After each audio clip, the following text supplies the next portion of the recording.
बोलो श्री श्री 1008 श्री त्रिलोक भारती जी महाराज की जय। सभी भक्तों को मेरा प्रणाम। आज फिर मैं आपसे बराड़ा धाम के बारे में कुछ जानकारी देने के लिए इस YouTube चैनल के माध्यम से प्रस्तुत हुआ हूँ। तो आज हम आपको बताएंगे कि बराड़ा धाम पर स्पेशल भोग और क्यों बनाए गए हैं। आपको किस परिस्थिति में इस भोग को देना चाहिए। आपको मैं ये बता दूं कि बाबा जी सिर्फ एक नारियल के माध्यम से सारे कार्य करते हैं, लेकिन समय अनुसार बाबा जी की इच्छा अनुसार ही पंचद्वार बराड़ा धाम का निर्माण हुआ है। यहाँ पर बाबा जी ने कुछ थोड़ा सा डिफरेंस प्रक्रिया तैयार की है। सजाड़ा से कुछ अलग नियम है यहाँ के थोड़ा सा, और ये भी आपके सुख और शांति जल्दी देने के लिए ही बनाए हैं। यहाँ पर जो स्पेशल भोग लगाए जाते हैं इसका कारण होना चाहिए। कुछ कारण का मतलब ये है कि आपका कार्य तो बाबा जी सिर्फ एक नारियल में ही करते हैं, लेकिन कुछ समस्याएं हमारी इतनी तगड़ी होती है जिसका समाधान करने में बाबा जी को टाइम लग जाता है। हो सकता है साल लग जाए, 2 साल लग जाए, 3 साल भी लग जाए। इसलिए बाबा जी ने इस तांत्रिक प्रक्रिया को जल्दी ख़त्म करने के लिए ये स्पेशल भोग इस धाम पर दिए जाते हैं, और जिससे लोगों का जल्दी समाधान होता है। आपको मैं इस भोग के बारे में आज बताने जा रहा हूँ कि किस देवी देवता को यहाँ पर कौन सा किस प्रकार का भोग दिया जाता है।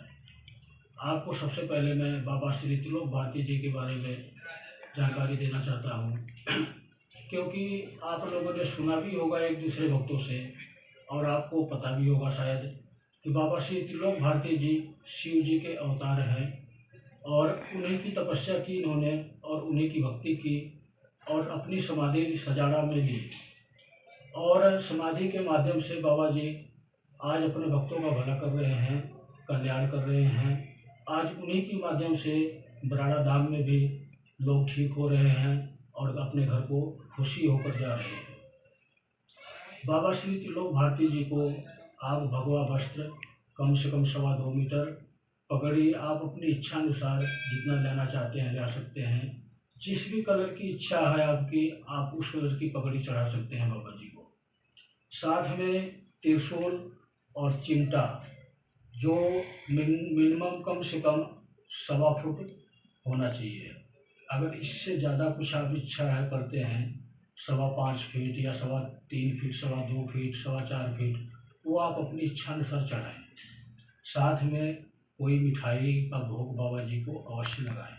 बाबा जी इससे बहुत प्रसन्न होंगे।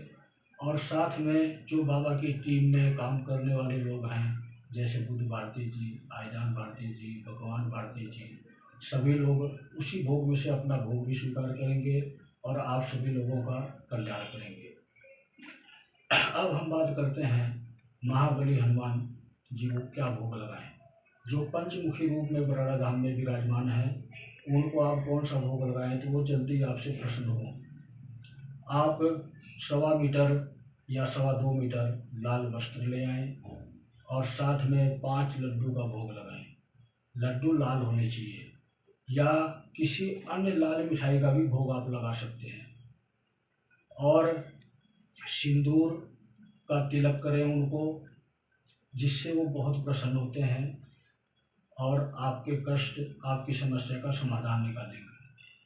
अब हम आपसे बताएंगे कि बाबा भैरव, जो कि स्वयं शिव के ही स्वरूप वो भी माने जाते हैं और उन्हीं की शक्तियों के बराबर ही काम करते हैं, उनको आप कौन सा भोग लगाएं, किस प्रकार लगाएं, इसके बारे में थोड़ा आपको डिटेल में समझाऊंगा मैं, क्योंकि इसमें कुछ नियम और शर्त हैं जिसको आपको ध्यान में रखते हुए करना है।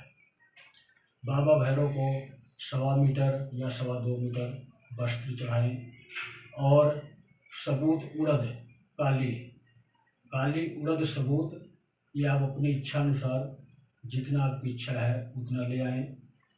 और 2 पेड़े अवश्य ले आएं, जिसमें एक पेड़ा आपको भैरव को अर्पण करना है और दूसरा पेड़ा कुत्ते को खिलाना है।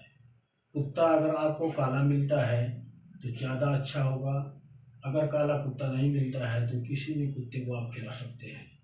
भैरव का नाम लेकर कुत्ते को एक पेड़ा अवश्य खिलाएं। ये करने से भैरव बहुत ही प्रसन्न होते हैं और अपने भक्तों का कल्याण करते हैं। अब हम आपको बताने जा रहे हैं माता शेरावाली को क्या भोग दें और क्या उनको चढ़ाएं कि वो जल्दी से जल्दी प्रसन्न हो और आपका कल्याण करें।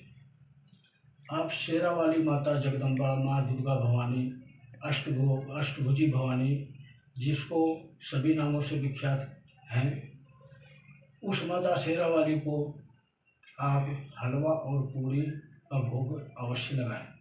ये बहुत ही ज़रूरी है हलवा और पूड़ी का भोग देना उनको।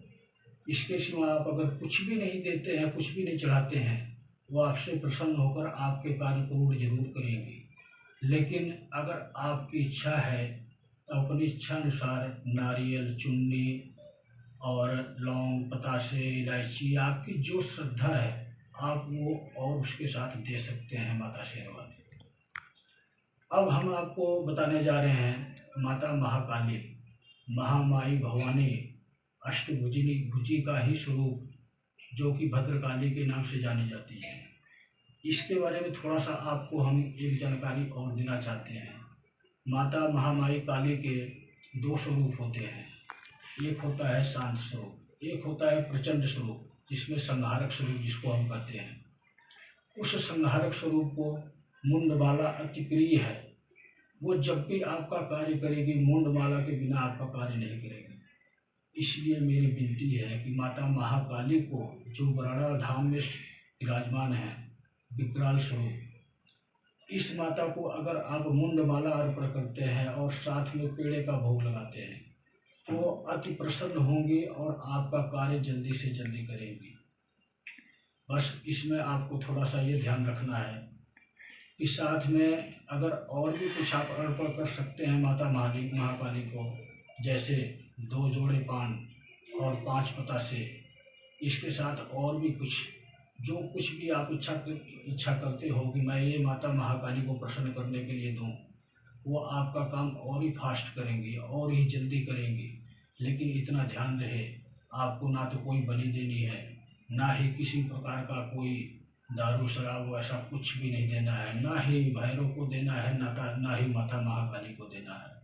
ये बराड़ा धाम के नियमों के खिलाफ होगा। इसलिए इस प्रकार के भोग आप देंगे तो तांत्रिक शक्तियों से सुरक्षा माता महाकाली आपका स्वयं करेंगी। अब हम आपको बताने जा रहे हैं महाकाल शिव शंकर महाकालेश्वर उज्जैन वाले महाकाल बराड़ा धाम में विराजमान हुए हैं, जो कि राक्षसों के संहार के स्वरूप में जाने जाते हैं। स्वयं उसी के लिए अवतार लिए महाकाल, और वही स्वरूप आपके बराड़ा धाम में विराजमान हुआ है।